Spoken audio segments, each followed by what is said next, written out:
Saludos, buenas tardes, gracias por la sintonía con el espacio Algo Más que Vivir a través de VTV, Canal 32. Como cada sábado, tenemos el grato placer, el honor de compartir con todos ustedes a través de VTV, Canal 32. El sábado pasado no estuve por acá, estuvo la doctora Indira Sierra, a quien agradecemos de manera muy especial por la conducción, por la entrevista que estuvo realizándole al doctor Sterling, que es un médico cardiólogo, cirujano cardiólogo, aquí en este espacio. El agradecimiento también a todos ustedes por siempre estar en la sintonía con nosotros, al equipo técnico que nos brindó un gran apoyo, como siempre lo ha hecho. Nuestro agradecimiento de lo más profundo de nuestro corazón. Hoy, como siempre, tenemos a un interesante invitado con un tema sumamente importante que a usted le va a favorecer bastante, más a las mujeres. Digo más a las mujeres porque tiene que ver con la salud femenina. Pero ustedes saben que cuando alguien es afectado en el hogar, todos se afectan de manera colateral. Por esta razón hay que estar bien vigilante, aunque las mujeres van más al médico que nosotros los hombres, pero lo cierto es que cuando hay una situación de salud en un hogar, todos somos afectados. Antes de presentar a nuestro invitado, quiero de manera breve reflexionar sobre una noticia que durante la semana pues se comentó bastante. Y como hoy en día todo queda grabado, porque por doquier se tienen cámaras de vigilancia aquí en nuestro país. Y qué bueno porque así de hecho las autoridades tienen una manera más ágil para realizar sus trabajos, aunque a veces cuando se va ante la justicia dicen que o pueden descartar o decir que esta prueba no es válida. Pero lo bueno es que la mayoría de las cosas que suceden en las calles quedan pues grabadas. Se trata de lo sucedido en Santo Domingo Norte, en el sector El Manguito, por los alrededores de Sabana Perdida, donde quedó captado en un video un señor que le entró a batazos a un adulto mayor. A un adulto mayor. La gente se cuestionaba y se preguntaba qué es lo que había sucedido, que este señor sin mediar palabras le dio 3 batazos a un adulto mayor dejándolo tendido en un contén. Siempre los trabajadores y profesionales de la salud mental han hablado de la impulsividad con la que se caracterizan algunos individuos. Pero esto va mucho más allá, señores, que una simple impulsividad. Hay muchos individuos que son abusadores, porque usted darle de esa manera a una persona vulnerable por demás. Sabemos que hay estadísticas de la cantidad de adultos mayores que sufren diferentes tipos de maltratos, tanto psicológicos, físicos y emocionales. De hecho, siempre se ha hablado de no solo el abandono familiar al que a veces son víctimas estos adultos mayores, sino también el abandono estatal. Debemos reconocer la labor que los gobiernos o el esfuerzo que han venido realizando diversos gobiernos para reducir el maltrato a los adultos mayores.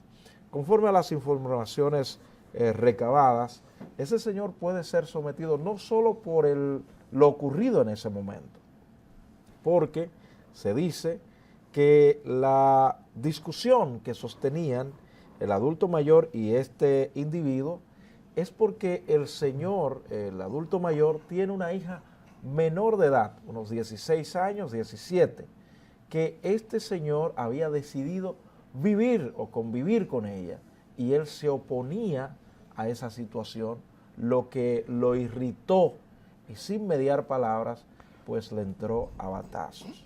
Yo espero que la justicia haga su trabajo, que este señor sea sometido a la justicia como debe ser, porque todavía no sabemos cuál es la condición de este adulto mayor, si va a sobrevivir a esta situación o no. Pero este caballero, por abusador, creo que debe ser sometido a la justicia. Todavía no sabemos, de hecho, si ha sido detenido, porque él ha emprendido la huida, pero que una situación como esta no quede impune. Es nuestro llamado a las autoridades. Vámonos a nuestra primera pausa. Al regreso presento a mi invitado del día.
Pasa al siguiente nivel y cubre tu salud con Senasa. Si ya cumpliste 18 años y eres estudiante, tus padres o titular solo deben enviar cédula, constancia de estudio y acta de nacimiento al WhatsApp 809-284-5399 y así de fácil estarás reafiliado. Senasa, nuestro compromiso es tu salud.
Estamos de regreso en el espacio Algo Más que Vivir a través de BTV Canal 32. Hoy estaremos conversando con el doctor Raúl Villalona, que es médico, ginecólogo, oncólogo, obstetra.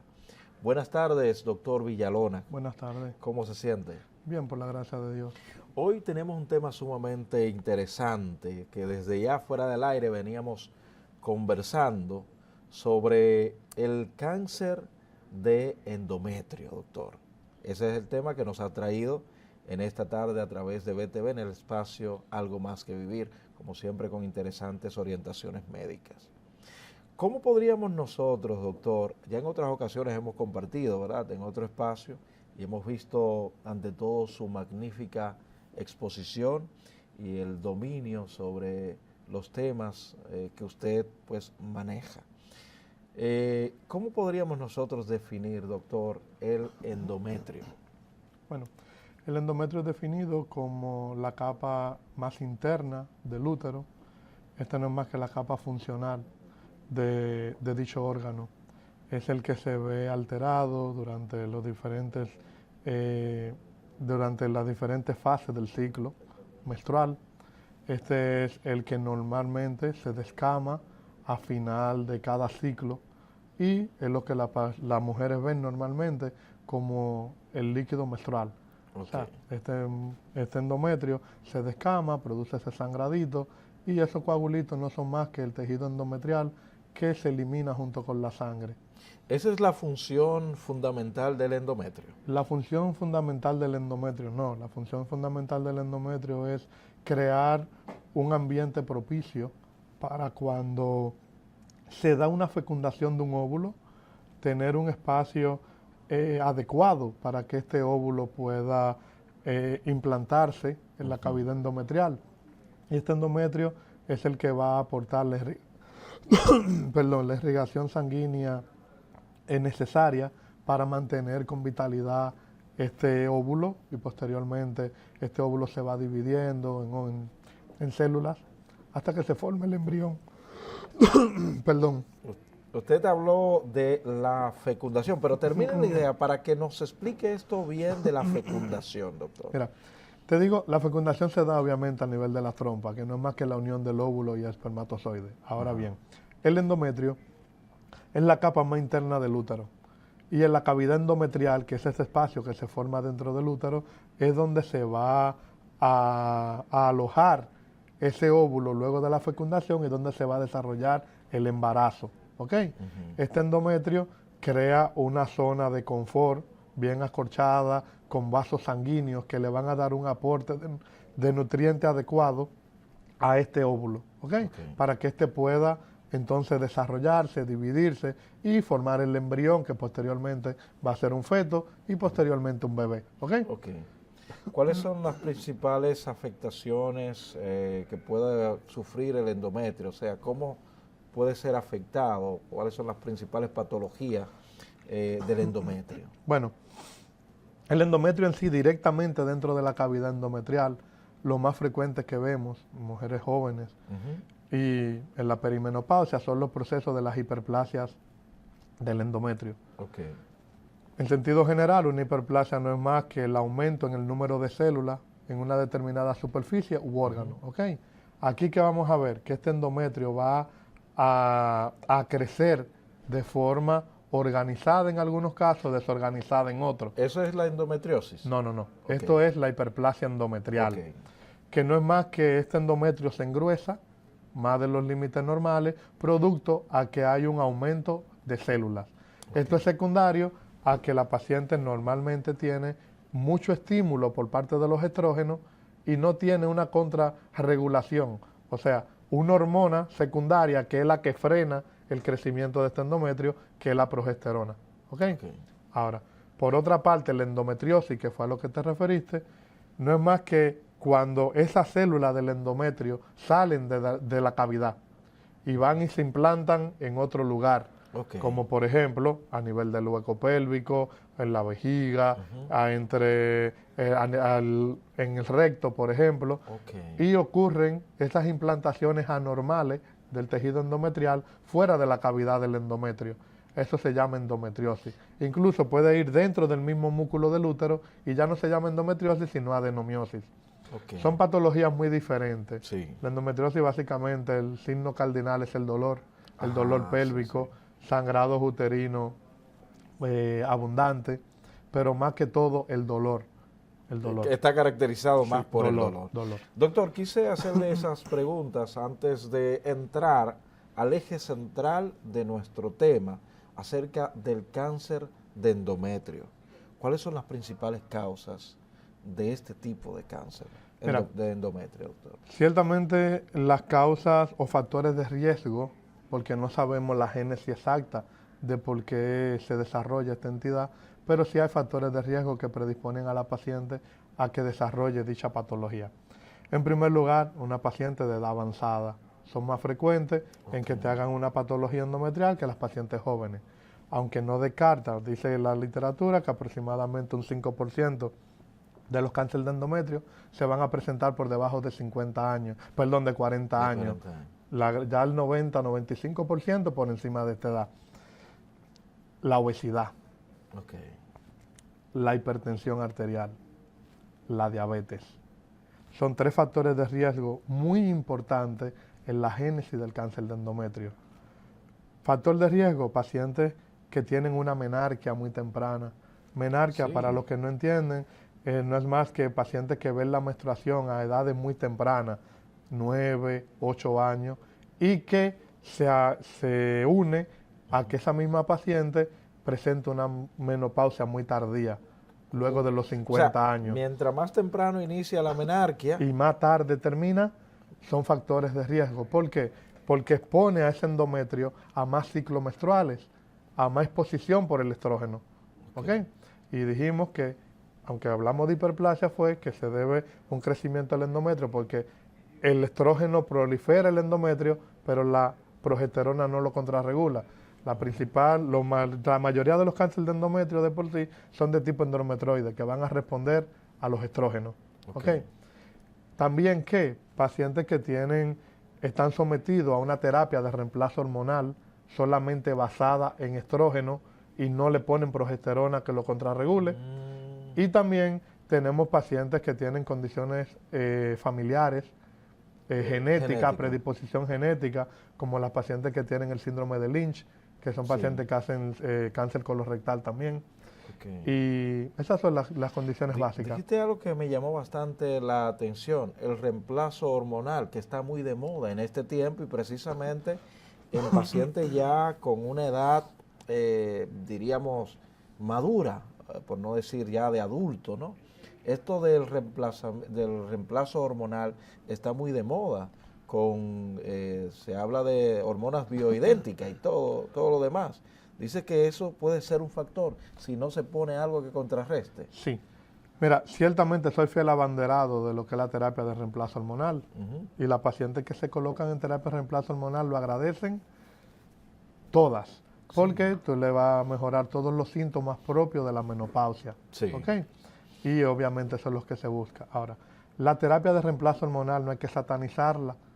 Simplemente escoger la terapia ideal para cada paciente. Ahora bien, se sobreentiende que la paciente que tiene un útero y usted le va a colocar estrógeno para mejorar los síntomas del sofoco y esos malestares, usted debe de saber que tiene que colocarle una hormona posterior para que contrarregule esos efectos estrogénicos a nivel del endometrio. Porque colocar solamente estrógeno va a hacer que ese endometrio crezca, y si no lo contrarregula puede ocurrir una mutación, una aberración y que la paciente desarrolle un cáncer de tipo endometrioide. Ahora bien, las pacientes que no tienen útero, porque se le hizo una histerectomía, por ejemplo, y van a una terapia de reemplazo hormonal, estas van a estrógeno libre, estrógeno sin progesterona, porque no tiene un endometrio a quien estimular. Estas pacientes son mucho más fáciles la terapia de reemplazo hormonal. Luego de una histerectomía ya la paciente su riesgo disminuye. Desaparece porque estoy extirpando el útero. Entonces yo extirpar el útero me estoy llevando el endometrio, Okay. porque es la parte de más interna del útero. Ajá. Ya inmediatamente desaparece. Ahora bien, si la paciente tenía una condición maligna del endometrio previa, Ajá. y yo hago una histerectomía ya por un cáncer de endometrio, no necesariamente, aunque yo termine de retirar el útero, puede la paciente hacer una recidiva, Okay. porque ya había una célula que había migrado antes de la cirugía, y es lo que se llama recidiva de la enfermedad, pero ya eso es otro. Pero una paciente que se le hace una histerectomía por una condición benigna, o sea, una miomatosis uterina, una condición cualquiera Sí. que la lleva a una histerectomía y no tenía una patología endometrial en el momento, no va a desarrollar nunca un cáncer de endometrio porque ya no tiene el endometrio con ella. Si hay un factor genético, como bien has dicho, hay antecedentes, ¿no? Sí. De manera profiláctica se puede hacer esto de la histerectomía. No. No es recomendable. No, nunca una histerectomía es profiláctica, nunca.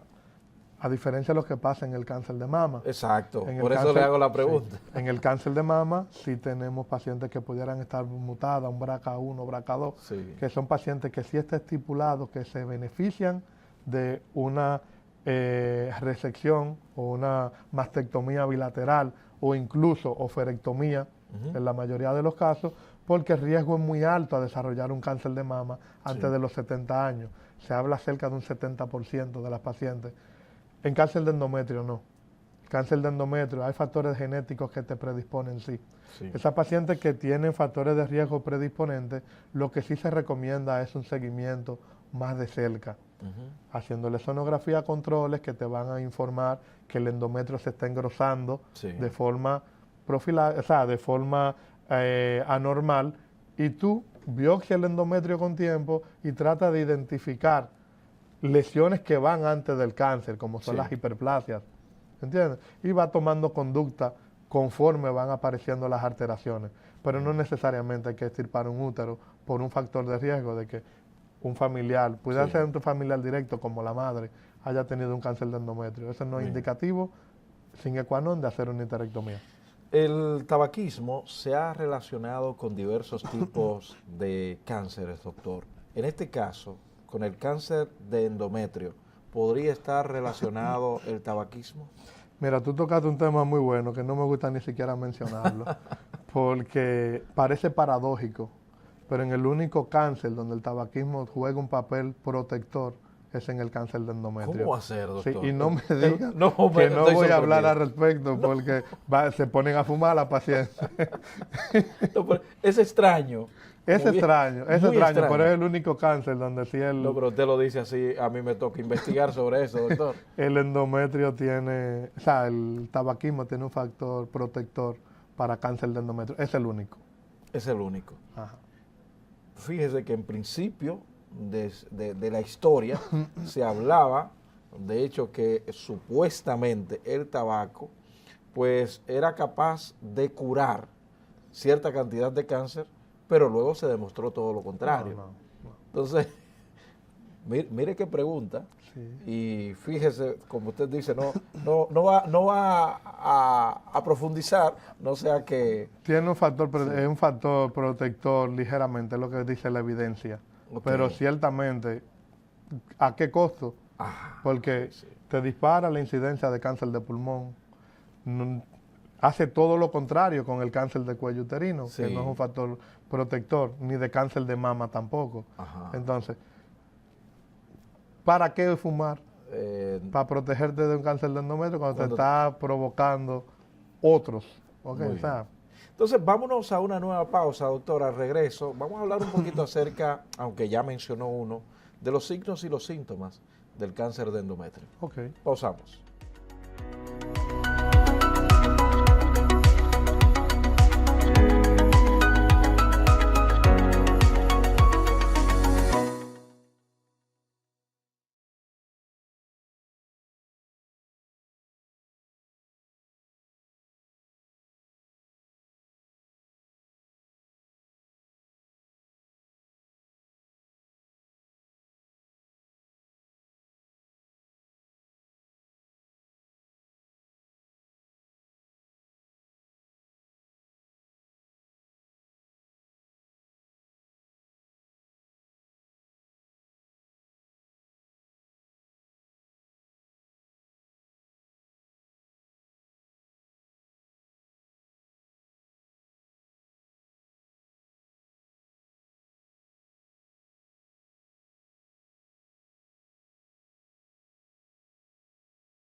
Pasa al siguiente nivel y cubre tu salud con Senasa. Si ya cumpliste 18 años y eres estudiante, tus padres o titular solo deben enviar cédula, constancia de estudio y acta de nacimiento al WhatsApp 809-284-5399 y así de fácil estarás reafiliado. Senasa, nuestro compromiso es tu salud.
Estamos de regreso en el espacio Algo Más que Vivir, en esta interesante entrevista, señores, en este conversatorio con el doctor Raúl Villalona acerca del cáncer de endometrio. Doctor, señales de alerta, los signos, los síntomas que puede dar este cáncer, aunque dicen que en principio el cáncer no duele y que cuando duele poco se puede hacer. Háblenos un poquito acerca de los principales signos y síntomas del cáncer de endometrio. Mira, a diferencia de lo que pasa con la mayoría de los cánceres, el cáncer de endometrio es un cáncer que da sintomatología en estadio muy temprano. Ok. El signo principal del cáncer de endometrio es el sangrado. Paciente posmenopáusica que ya no ve la menstruación, tengo 6 años que no ve la menstruación, inicia un sangrado de forma normal, debe de prenderse una señal. Gracias a Dios, la principal causa de sangrado en una posmenopáusica no es el cáncer, es la atrofia del endometrio. Pero siempre hay que descartar la presencia de un cáncer de endometrio en una paciente que ya no ve la menstruación y comienza a sangrar de nuevo. ¿Se podrían confundir los síntomas? con la menopausia? No, porque es la menopausia lo que te va a dar a la paciente, calor, sofoco. ¿O con la perimenopausia, doctor? La perimenopausia sí son pacientes que ya están en la fase ya que van a dejar de menstruar y te ven la menstruación un mes sí, 2 meses no la ven, es diferente. Ok. Pero en las pacientes posmenopáusicas que presentan 1 año, 2 años, no ven la menstruación, comenzaron a sangrar, una sonografía reportó un grosor endometrial anormal para la edad, hay que sopesar la posibilidad de que pudiéramos estar frente a una lesión maligna del endometrio. Más bien, también hay pacientes que ven la menstruación todavía, que son premenopáusicas, son pacientes en edad reproductiva, pero esta paciente también el sangrado es el factor predisponente. ¿Qué va a presentar esta paciente? Sangrados intermenstruales. Me la veo hoy, a la semana sangro, a la semana vuelvo y sangro, duro 20 días sangrando, me paro 1 semana, vuelvo y duro 10 días sangrando. Son pacientes que también hay que caracterizar ese endometrio con una biopsia para valorar qué está pasando. Si simplemente es una hiperplasia o estamos frente a una patología ya maligna del endometrio. Principal signo, el sangrado. Ahora, hay más síntomas. Hay pacientes que pueden presentar secreciones tipo acuosa, transparente, abundante. Las pacientes pueden presentar dolor y en ocasiones hasta pérdida de peso, inexplicable. Pero ya son pacientes ya donde la enfermedad ya está un poco más avanzada y normalmente obedecen a otro tipo de cáncer del endometrio que no son hormonodependientes, que dan sintomatología un poco más tardío. No solo de células claras, el carcinoma mixto, el seroso, son otro tipo de cáncer que gracias a Dios son menos frecuentes porque son los más agresivos. Son los más agresivos. Son los más agresivos. En sí el cáncer de endometrio, doctor, ¿qué tan frecuente es? Mira, aquí en República Dominicana no tenemos una estadística clara en cuanto a incidencia ni mortalidad de cáncer, porque todavía está en pañales lo que es el Registro Nacional de Tumores. Y no todas las pacientes que se diagnostican se suben a una base de datos para uno poder llevar una data fiable. Pero en Estados Unidos, a nivel mundial, los países que presentan data, estipula el Globocan una incidencia de cerca de 500,000 de casos al año. Con aproximadamente cerca de 50,000, 60,000 muertes por año por cáncer de endometrio. ¿Cómo se hace el diagnóstico? Biopsia. O sea, todo diagnóstico de cáncer se hace con una biopsia. Ahora bien, hay estudios que te pueden orientar hacia la presencia de una lesión maligna. Por ejemplo, la paciente llegó con un sangrado, se le hace una sonografía que reporta un endometrio muy grueso para la edad de la paciente, con características subjetivas de que pudiera haber una lesión neoproliferativa, incluso marcadores tumorales como el CA125 elevado en dado caso, son factores que te van a orientar y que te están dando un porcentaje muy alto de que la paciente tiene una lesión maligna. Pero hasta que tú no tomes una biopsia y no hay un reporte histopatológico que te diga, es cáncer, es un cáncer de endometrio de tal tipo, usted no puede alarmar al paciente, ni a los familiares tampoco. Pero la biopsia es lo definitivo. Hay diferentes formas como hacer la biopsia. La biopsia, el gol estándar es la histeroscopía. En la histeroscopía entramos con una cámara vía vaginal, entramos al útero, vemos primeramente el endometrio y posterior tomamos biopsia dirigida donde vemos lesiones. Anteriormente, y todavía se usan en hospitales que tienen menos recursos, lo que son las biopsias con cánula de Pipelle. Son unos estiletes plásticos que lo entran dentro de la cavidad, se crea un vacío dentro del dispositivo y va aspirando por presión negativa células del endometrio. Tiene una sensibilidad de un 95%, pero no es tan fiable como la histeroscopía, porque en la otra tú estás viendo. Es como que tú en una gaveta, tú entres la mano sin ver, buscando la llave de la guagua, puedes agarrar todo menos la llave. A que tú veas dónde está la llave y la agarres directamente. Es diferente.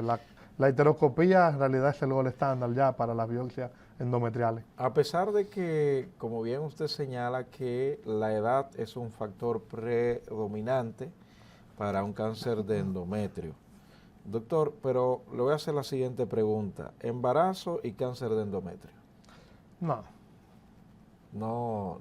No lo he visto. ¿Y qué pasa? El embarazo se caracteriza por un... O sea, no es que no lo han habido, pero es rarísimo. Sí. El embarazo se caracteriza por un estado progestacional. Sí. O sea, la progesterona es quien se encarga de mantener ese embarazo ahí. Entonces, el embarazo, en sí, el cáncer de endometrio, la mayoría se debe a que hay mucho estrógeno sin progesterona. Aquí la progesterona le da un efecto protector al endometrio. Incluso las pacientes, dentro de los factores de riesgo que se me quedó, las pacientes que no han tenido hijos son más propensas a hacer un cáncer de endometrio que las pacientes que son multíparas. Mientras más hijos tiene, menos posibilidad de hacer un cáncer de endometrio. Me está motivando, doctor. A que tenga más hijos.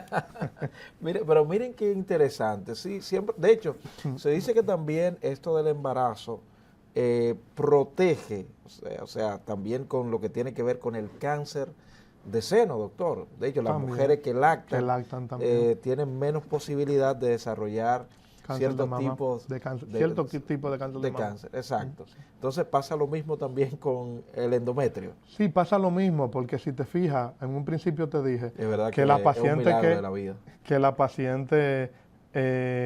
que ve la menstruación muy temprano y se le quita muy tarde, por el gran periodo que tienen están bajo efecto de estrógeno, la predispone a hacer cáncer endometrial. Ahora, cuando la paciente está embarazada, dura 40 semanas sin tener mucho estrógeno, nada más progesterona. Exacto. Y si a eso tú le agregas 40 semanas más, tiene 10 muchachos. La paciente fácil que te duró eso era antes, doctor. No, hay una tendencia ahora que las pacientes están volviendo a querer tener más hijos. ¿A dónde, doctor? No pasan de 2 y de hecho lo tienen tarde, doctor. Sí, hay mucho que se está cambiando el esquema de nuevo. Usted es una autoridad, yo le creo a usted. Porque hoy en día, de hecho, las mujeres están posponiendo el tener hijos. Sí, es cierto. Porque primero se han desarrollado muchísimo. Están en el mercado laboral. Hoy en día piensan primero en la preparación social y académica, y eso está muy bien, porque esto de hecho garantiza calidad de vida para los hijos. Una mujer más preparada, más orientada, hoy en día tenemos, pero antes no. Antes la señora estaba en la casa, yo tengo amigos que son hermanos de 14, ellos son los números 15, doctor. Sí, es cierto. Pero bueno. Claro, no llegan a ese nivel, pero lo que se veía la tendencia de 1 o 2 niños, ahora están en 3 y 4. Sí. Eso es cierto. Pero bueno, doctor, vamos a hacer una nueva pausa. Al regreso, usted nos habla un poquito de tratamiento. Ok. Pausamos.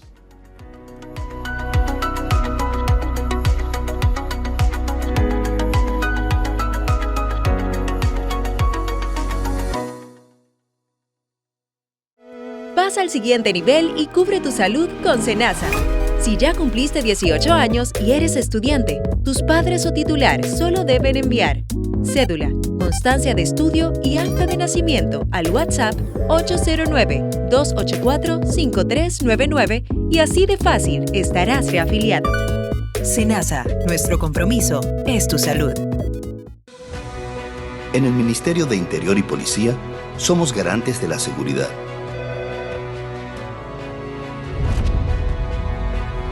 Desde la Policía Nacional hasta el Cuerpo de Bomberos. Desde el Programa de Control de Bebidas Alcohólicas hasta Migración. Desde los permisos de armas hasta los de fuegos artificiales. En diálogo permanente con la gente, velamos por la seguridad en hogares, barrios, carreteras y en la frontera. Para que puedas vivir en un país más organizado y seguro. Nuestro interior está mejorando.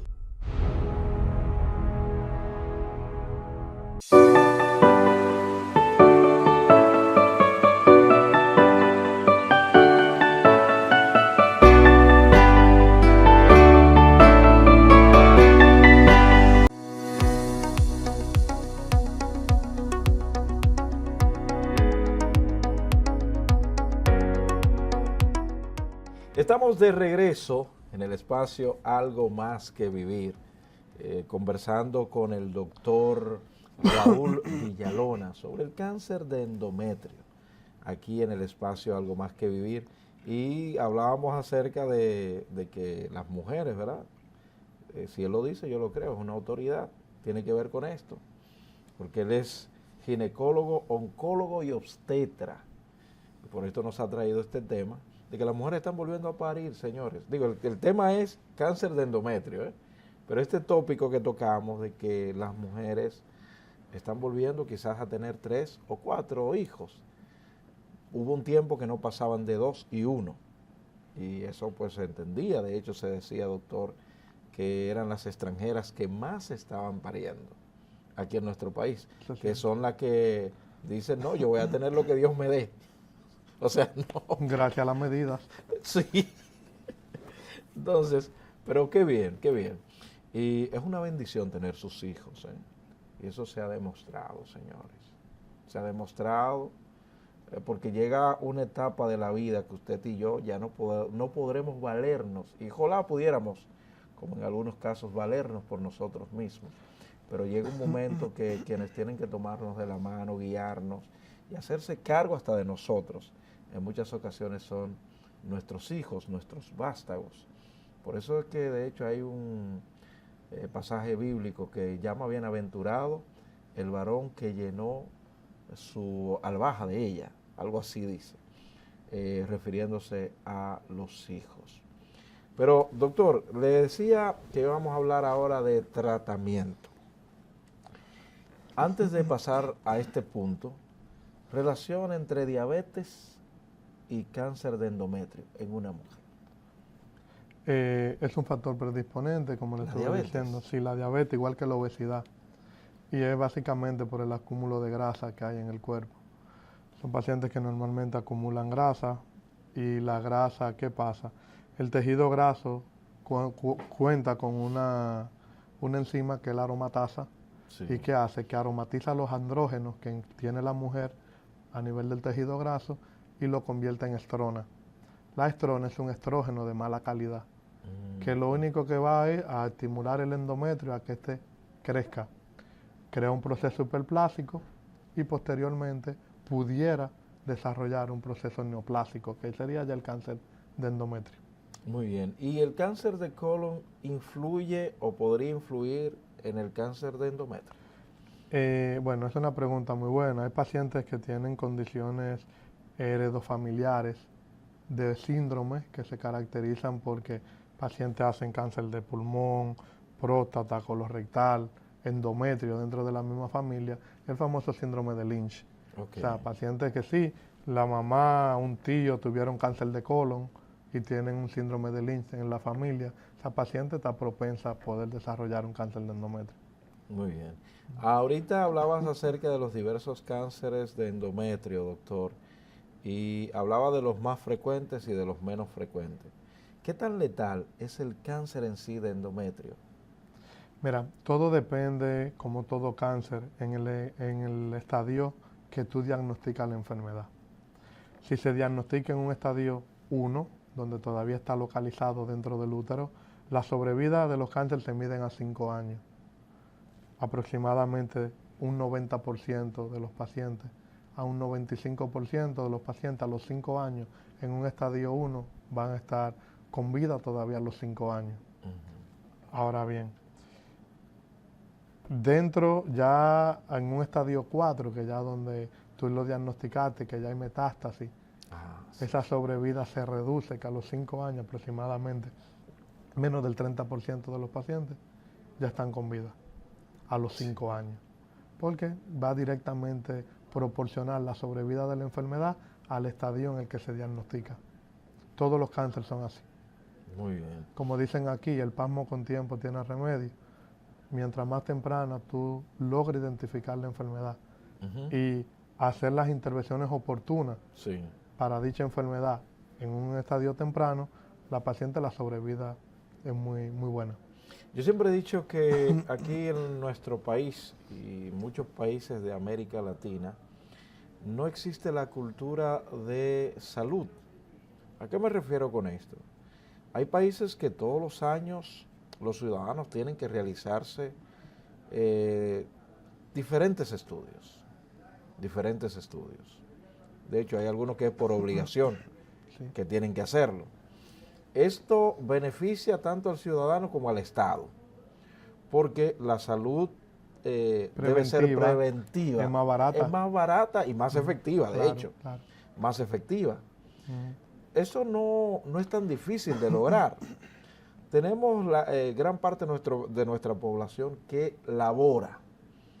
Si esto lo exigieran, de hecho, las mismas empresas, usted cada año debe llevar sus estudios. Hay empresas que sí lo solicitan. Sí, Sí, hay empresas que sí solicitan un chequeo físico anual. anual. Ujú. Eso sería fabuloso para precisamente detectar, que siempre se habla de la detección temprana de algún tipo de tumor, ¿verdad? De cáncer, para precisamente poder ser más efectivo Pero en el combate. no solamente cáncer, porque una consulta oportuna, tú puedes diagnosticar trastornos hipertensivos, Sí, diabetes, exacto. incluso antes de que estas dos condiciones te estén afectando el riñón, por ejemplo, que un hipertenso no controlado te hace una insuficiencia renal. Claro, claro. Un que diabético también. ¿Y cuánto cuesta un paciente en diálisis? sí. Ay, ay, ay, ay. ¿Cuánto le cuesta al Estado un paciente en diálisis? Ahora bien, los canales están. Este país tiene, no sé el número de unidades de atención primaria, Ujú. pero aquí hay atención primaria en casi todos los pueblos.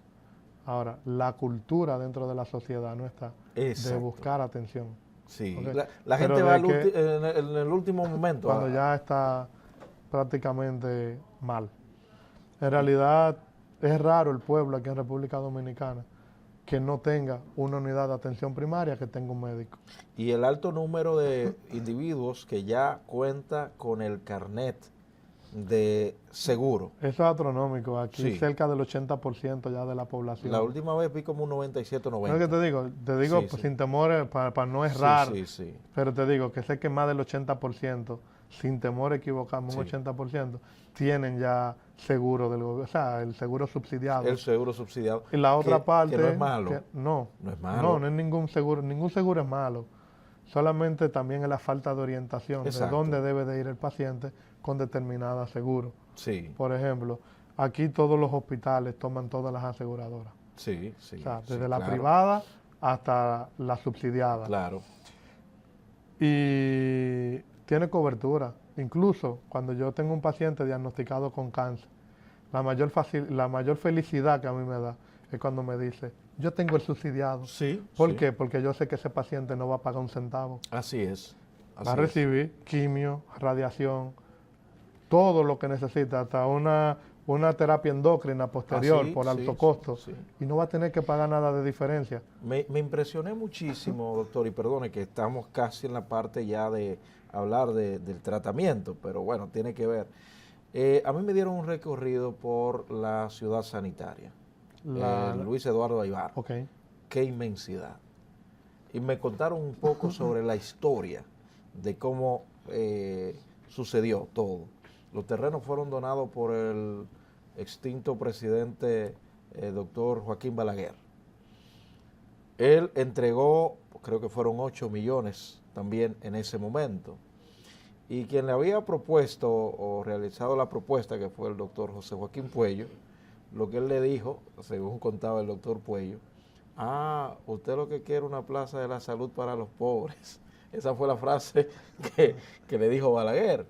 De hecho, dice el doctor José Joaquín que eso está concebido con la imagen y estructura del Hospital Johns Hopkins de Nueva York. Pero es una inmensidad. Y yo muy ilusionado, muy emocionado, se lo estoy contando a ciertos galenos, pero de repente como que sentí que la ilusión como que no sé si fue que me la quisieron matar o qué. Ok, pero que eso es insostenible, que esto, que aquello. Pero bueno, es que la Constitución dice que la salud del pueblo tiene que estar en manos del Estado o de los gobiernos, ¿no? Del Estado. que debe velar el Estado precisamente por la salud del pueblo. El dinero que haya que destinar para que esto funcione y que el pueblo también lo conserve, hay que hacerlo, porque estamos hablando de un derecho fundamental y a los más necesitados, ya sea a través de el seguro subsidiado, se le debe brindar la salud, no se le puede negar. Y si se hace el trabajo como se tiene que hacer, de seguro que será sostenible. Porque me dicen que la lucha es lo mismo que pasó con otros centros, de que sea manejado por patronatos. Entonces, la experiencia que se tiene es que cuando lo manejan ciertos patronatos, entonces el pobre no puede ir. Sí, mira, ¿qué te digo? No sería lo ideal el patronato, pero sí que funcione bajo el nuevo esquema de autogestión. Sí, Sí. estoy de acuerdo contigo. Yo he visto, en la poca experiencia que tengo en esto, de que los tiene más que hospitales, yo, ¿eh? que Tiene los más que yo. hospitales que no son de autogestión No funciona. no funcionan adecuadamente. Te entiendo. En vista de que los recursos no llegan a tiempo, Sí, sí. usted sabe lo que hay destinado para salud en Ajá. el presupuesto y cuánto se le da, Sí, que no es ni remotamente, muy de acuerdo contigo. en no este es como punto. pasa en educación, que hubo una lucha de la población donde se peleó el 4% que decía la Constitución y ahora se le da. Sí, Ahora, salud pública no pasa igual. Entonces, los hospitales de autogestión tienen una forma de trabajo muy diferente, Claro. porque son empresas. bueno, ahí está, por ejemplo, el Ney Arias. No vaya tan lejos, la maternidad La Altagracia, que pasó hace unos cuantos meses al Autogestión. sistema de autogestión. Sí, Se ve la diferencia. claro que sí. Estoy muy Entonces, de acuerdo, muy de acuerdo contigo. O sea, es un hospital que va a recibir recursos directamente de las aseguradoras. sí, Obviamente deben de tener consideración con el paciente porque se hace una cuota de recuperación sí. con el paciente que ciertamente no puede sostener su tratamiento. De manera breve, doctor, nosotros nos enfrascamos en esta socialización. De manera breve, el tratamiento para el cáncer de endometrio, porque me dicen que ya nos vamos. Adelante. Dios mío, tan Sí, rápido. Sí, Bueno, el cáncer de endometrio, el tratamiento primario es la cirugía. ok, La cirugía consiste en una cirugía estadificadora. Se hace la histerectomía con salpingoferectomía. Quiere decir útero, ovario y trompa. Se pudiera, en ocasiones, dependiendo la necesidad o el tipo histológico, qué tipo de cáncer de endometrio es, la necesidad de hacer un vaciamiento ganglionar, los ganglios de la pelvis. ¿Ok? ok. Y dependiendo del grado de extensión, si se encuentran metástasis en el acto quirúrgico y son resecables, se resecan en el acto quirúrgico. Oh, Poste- ¿Cómo se llama este procedimiento de el resecar? No, una resección de la metástasis. Ok. Es una cirugía estadificadora porque tú vas a estadiar la enfermedad Muy hasta bien. donde llegue la enfermedad. Ok, Posterior a esto, dependiendo el grado histológico, dependiendo el tipo de tumor de endometrio o qué tan extenso era la enfermedad, entonces el paciente puede ir a un tratamiento adyuvante muy bien. posterior a la cirugía, que puede ser primero radiación y quimioterapia, o los pacientes que no son recuperables Ujú, pueden ir a un tratamiento paliativo muy bien. para tratar de mantener una enfermedad estable y que el paciente pueda mantener el mayor tiempo posible con vida. Doctor, si alguien requiere sus servicios, ¿cómo contactarle? ¿Cómo seguirle en redes sociales? ¿Dónde se encuentra usted Bueno, ahora? yo estoy en la Clínica Abreu. Mi número de teléfono es el 829-650-5103. Estoy lunes, miércoles y jueves en la mañana, allá en la Abreu. Sí, En Clínica Coromina Pepín los jueves y viernes en la tarde. Y en el Departamento de Oncología de la Maternidad La Altagracia, qué bien. para los pacientes que tengan régimen subsidiado, que no tengan seguro, pueden ir por allá también. ¿Cómo seguirle en redes sociales? Doctor Raúl Villalona en Instagram. Doctor Raúl Villalona. sigan al doctor, cualquier persona que requiera de su servicio ya sabe contactarle. Nosotros nos despedimos de cada uno de ustedes agradeciéndoles siempre por la sintonía e invitándoles a permanecer en la sintonía con BTV Canal 32 y toda su programación. Pásenla bien.